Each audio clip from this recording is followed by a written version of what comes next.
Hello friends, welcome to our channel. हम इस video में दो इम्पोर्टेंट क्वेश्चंस को डिस्कस करेंगे। हमारा पहला क्वेश्चन है character sketch of Chandran, role of Chandran in the novel the bachelor of arts. The bachelor of arts एक नोवेल है जिसमें एक कैरेक्टर है चंद्रन, उसी के रोल को डिस्कस करेंगे। ये बहुत ही इम्पोर्टेंट क्वेश्चन है। हमारा दूसरा क्वेश्चन है significance of the title the bachelor of arts. The bachelor of arts के टाइटल को लिखना है। सबसे पहले हम पहला क्वेश्चन को डिस्कस करेंगे। अगर वीडियो आपके लिए हेल्पफुल रहता है तो आप प्लीज़ वीडियो को लाइक करें एंड चैनल को सब्सक्राइब करें। तो चलिए वीडियो को स्टार्ट करते हैं। सबसे पहले हम इंट्रोडक्शन को डिस्कस करेंगे। Chandran is the protagonist of the novel the bachelor of arts. Chandran novel the bachelor of arts का हीरो रहता है। The story revolves around him. Story इसी के इर्द गिर्द घूमता है, मतलब पूरी स्टोरी चंद्रन के बारे में ही है। He comes from a professional family. वह एक प्रोफेशनल फैमिली से बिलोंग करता है। He lives with his family in Malgudi and studies history at the Albert Mission College. वह अपने फैमिली के साथ मालगुडी में रहता है और द एल्बर्ट मिशन कॉलेज में हिस्ट्री की पढ़ाई करता है। Chandran is displayed as an open hearted, impulsive, romantic and exuberant young man. Chandran को इस नोवेल में एक खुश मिजाज, खुला दिल का, इम्पल्सिव मतलब हो गया ऐसा व्यक्ति जो बिना सोचे समझे ही कुछ करने लगता है। वो रोमांटिक रहता है और साथ ही जोशपूर्ण रहता है, एनर्जेटिक रहता है। Who is easily affected by others, और वह आसानी से दूसरे लोगों से प्रभावित हो जाता है। He plays a significant role in this novel. वह इस नोवेल में बहुत ही महत्वपूर्ण भूमिका निभाता है। कैरेक्टर स्केच या रोल ऑफ चंद्रन। अब हम चंद्रन के कैरेक्टर स्केच या उसके भूमिका को डिस्कस करेंगे। Chandran as a student. Chandran एक स्टूडेंट के रूप में। In the initial part of the novel के शुरुआती पार्ट में Chandran is portrayed as a college student. Chandran को एक कॉलेज स्टूडेंट के रूप में प्रस्तुत किया गया है। He studies history at the Albert Mission College. वह एल्बर्ट मिशन कॉलेज में हिस्ट्री की पढ़ाई करता है। He is somewhat aimless. वह कुछ हद तक एमलेस रहता है, मतलब उसका कोई उद्देश्य नहीं रहता है।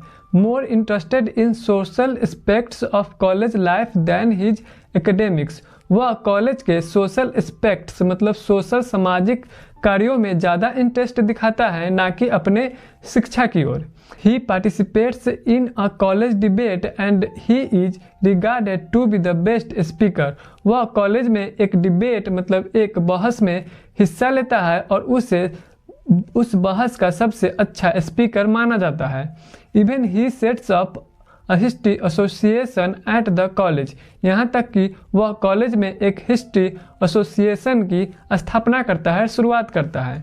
In the month of March के महीने में Chandran takes the final examination and becomes a graduate. March के महीने में चंद्रन फाइनल एग्जामिनेशन देता है और ग्रेजुएट बन जाता है, मतलब एग्जाम में पास हो जाता है। Chandran as a lover. Chandran एक प्रेमी के रूप में। One evening while walking on the bank of a river. एक शाम को नदी के किनारे टहलते हुए he sees a gorgeous 15 year old girl. वह एक बहुत ही सुंदर 15 साल की लड़की को देखता है, मालती, जिसका नाम मालती रहता है। And falls in love with her at first sight. और पहले ही नज़र में उसे मालती से प्यार हो जाता है। But Chandran's horoscope does not match with Malathi's. लेकिन चंद्रन का जन्म कुंडली मालती के जन्म कुंडली से मैच नहीं करता है। And his dream of marriage with Malathi is shattered. और उसका जो सपना होता है मालती से शादी करने का, वह चकनाचूर हो जाता है। He is disheartened. वह बहुत ही उदास हो जाता है। So he leaves Malgudi and goes to Madras. और इसलिए वह मालगुडी छोड़कर मद्रास चला जाता है। For the sake of change. बदलाव के लिए, मतलब ताकि वह मालती को भूल सके। This proves to be turning point of his life. और यह उसके जीवन का टर्निंग पॉइंट साबित होता है। चंद्रन्स स्ट्रगल्स। चंद्रन की संघर्ष। इन मद्रास चंद्रन मीट्स कैलाश अ प्रोफ्लिगेट। मद्रास में चंद्रन कैलाश से मिलता है जो एक चरित्रहीन व्यक्ति रहता है। Kailash takes Chandran to different places. Kailash Chandran को अलग अलग जगहों पर ले जाता है, मतलब बेकार की जगहों पर ले जाता है। Chandran feels disgusted in the company of Kailash. Chandran Kailash के साथ बहुत ही डिस्गस्टेड मतलब घृणा महसूस करता है। सो नेक्स्ट मॉर्निंग, इसलिए वह अगली सुबह ही विजिट्स माइलोपोर, वह माइलोपोर चला जाता है। Where with the help of a barber, जहाँ पर वह एक हजाम की मदद से ही बिकम्स अ सन्यासी, वह एक सन्यासी बन जाता है।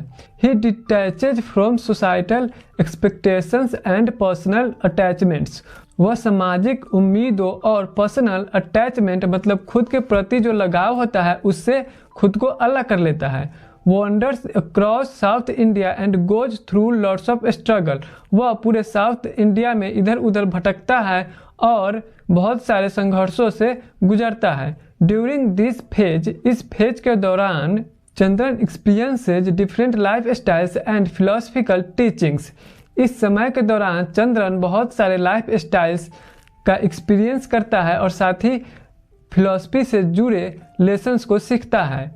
That offer him different perspective on life's meaning, और साथ ही इससे क्या होता है, उसका जो पर्सपेक्टिव होता है, नज़रिया होता है, वो बदल जाता है लाइफ के प्रति। बियॉन्ड रोमांस, रोमांस से परे, मतलब वह समझता है कि लाइफ रोमांस से बढ़कर होता है, लाइफ में बहुत सारी चीज़ें करनी होती है। This period proves to be crucial for his personal growth, और यह समय जो होता है उसके पर्सनल ग्रोथ के लिए बहुत ही महत्वपूर्ण साबित होता है। इंट्रोस्पेक्शन, अपने आत्म परीक्षण के लिए, एंड मैच्योरिटी, और साथ ही उसके परिपक्वता के लिए। ये फेज, ये समय बहुत ही महत्वपूर्ण होती है इन सभी चीज़ों के लिए। Chandran as a successful person, Chandran एक सफल व्यक्ति के रूप में। After returning to Malgudi, Malgudi वापस आने के बाद he takes the agency of the paper the Daily Messenger, वह एक न्यूज़पेपर आता है द डेली मैसेंजर, उसी का एजेंसी लेता है। वेरी सून, बहुत जल्द ही, with the help of his friend Mohan, अपने दोस्त मोहन की मदद से, he succeeds in increasing the number of subscribers to the paper, अपने दोस्त मोहन की मदद से वह पेपर के सब्सक्राइबर को बढ़ाने में बहुत ही जल्दी सक्सेस पा लेता है। 3 boys are employed by him to distribute the paper, वह 3 लड़कों को हायर करता है, काम देता है ताकि वह पेपर को अच्छे से डिस्ट्रीब्यूट कर सके, बांट सके। Now he is a successful business person, अब वह एक सफल व्यापारी बन जाता है। वन डे, एक दिन, Chandran's father comes to his office, Chandran के पिता उसके ऑफिस आते हैं। With a proposal of marriage, एक शादी का प्रपोजल लेकर। With a beautiful 15-year-old girl Sushila, और वो शादी का प्रपोजल रहता है एक बहुत ही सुंदर 15 साल की लड़की सुशीला का। Finally Chandran marriage Sushila, last में चंद्रन सुशीला से शादी कर लेता है। And settles down to a domestic peaceful life, और साथ ही एक डोमेस्टिक शांतिपूर्ण लाइफ में सेटल हो जाता है, अच्छे से रहने लगता है। अब हम कंक्लूजन को डिस्कस करेंगे। वी कैन कंक्लूड दैट, हम लोग निष्कर्ष निकाल सकते हैं कि Chandran plays a vital role in the novel, Chandran इस नोवेल में एक बहुत ही महत्वपूर्ण भूमिका निभाता है। He has all essential qualities as a hero, एक हीरो के रूप में उसमें सभी गुणें होती है। चंद्रन्स evolution from a carefree youth to a responsible adult shows the changing nature of Indian society, Chandran का जो एवोल्यूशन होता है, एक केयर फ्री मतलब एक पूरा किसी के बारे में चिंता नहीं करना, ऐसी लाइफ से एक रिस्पॉन्सिबल, एक जिम्मेदार एडल्ट बनना, यह दिखाता है इंडिया के जो सोसाइटी होती है उसमें जो बदलाव होती है उसी के नेचर को दिखाता है। His story reflects the tensions between modernity and tradition, उसकी स्टोरी आधुनिकता और परंपरा के बीच में जो टेंशन होती है उसी को दिखाता है। Individual desires and societal expectations, खुद की इच्छा होती है उसके बीच का और समाज के उम्मीद होती है उसके बीच के टेंशन को दिखाता है। अब हम दूसरे क्वेश्चन को डिस्कस करेंगे, यह भी बहुत ही महत्वपूर्ण क्वेश्चन है। Significance of the title the bachelor of arts, the bachelor of arts title है उसी के सिग्निफिकेंस मतलब महत्व को डिस्कस करना है। सबसे पहले हम इंट्रोडक्शन को डिस्कस करेंगे। The bachelor of arts is a novel written by R K. Narayan in 1937। The bachelor of arts एक नोवेल है जिसे आर.के. नारायण ने 1937 ईस्वी में लिखे थे। It is the second book of a ट्रियोलॉजी, यह एक ट्रियोलॉजी का दूसरा किताब है। That begins with Swami and friends, जो स्वामी और फ्रेंड्स से शुरू होता है, and ends with the English teacher, और उसका अंत द इंग्लिश टीचर के साथ होता है। It is set in Malgudi, यह मालगुडी में होता है, south Indian fictional town. Malgudi एक साउथ इंडियन काल्पनिक शहर है। The novel describes the story of a young man Chandran, novel एक यंग मैन चंद्रन के कहानी को दिखाता है। Significance of the title the bachelor of arts, the novel the bachelor of arts may be described as a novel of youth.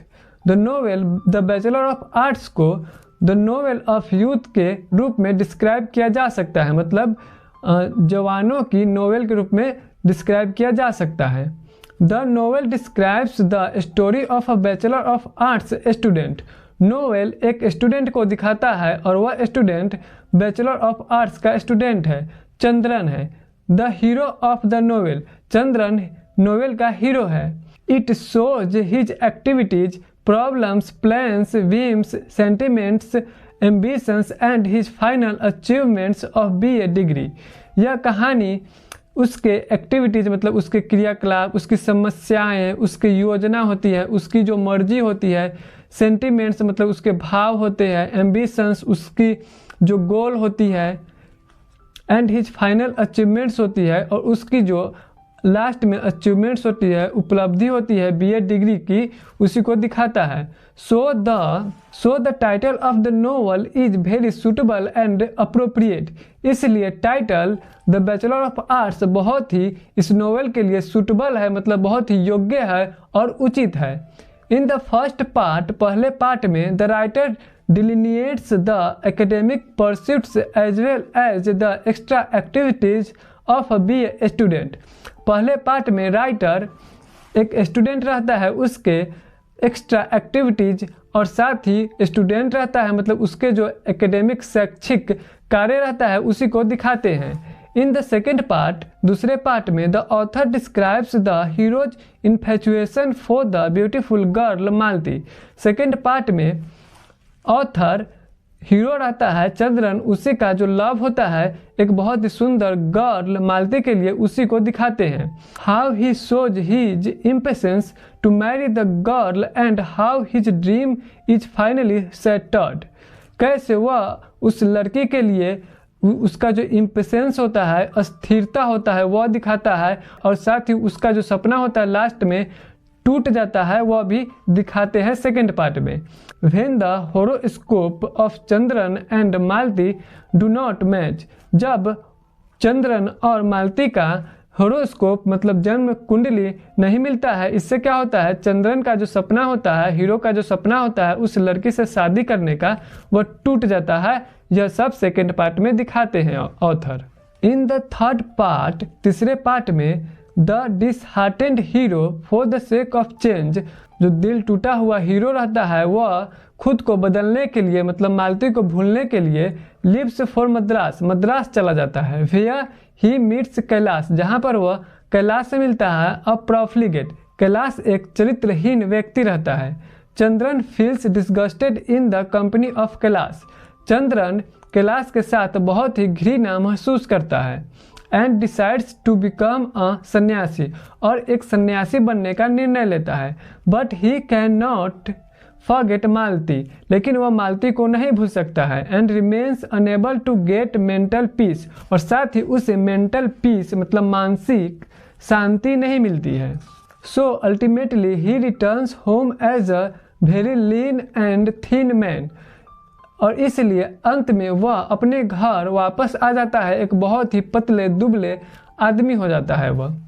In the last part, अंतिम part में the hero gets the agency of a paper the Daily Messenger, hero the Daily Messenger paper का agency लेता है। At last he marries a beautiful girl Sushila, और अंत में वह एक बहुत ही सुंदर लड़की सुशीला से शादी कर लेता है। Now he is happy with his domestic life, और वह अपने डोमेस्टिक लाइफ से बहुत ही खुश हो जाता है। अब हम लोग कंक्लूजन को डिस्कस करेंगे। वी कैन कंक्लूड दैट, हम लोग निष्कर्ष निकाल सकते हैं कि the novel describes the life and struggles of a graduate hero as well as social and religious custom and traditions of a South Indian family. हम लोग निष्कर्ष निकाल सकते हैं कि यह नोवेल एक ग्रेजुएट स्टूडेंट के मतलब हीरो के जीवन के संघर्ष को दिखाता है और साथ ही सामाजिक और धार्मिक रीति रिवाज को दिखाता है, परंपरा को दिखाता है एक साउथ इंडियन फैमिली के। इन दिस वे, और इस तरीके से the title given by the author is the most suitable, और इस प्रकार से जो टाइटल दिया हुआ है इस नोवेल को, यह बहुत ही सबसे सूटेबल है, सबसे योग्य है। तो यहीं पर आज के हमारी टॉपिक समाप्त होती है। आई होप आपको वीडियो अच्छी लगी होगी। अगर वीडियो आपके लिए हेल्पफुल रहता है तो आप प्लीज़ वीडियो को लाइक करें एंड चैनल को सब्सक्राइब करें।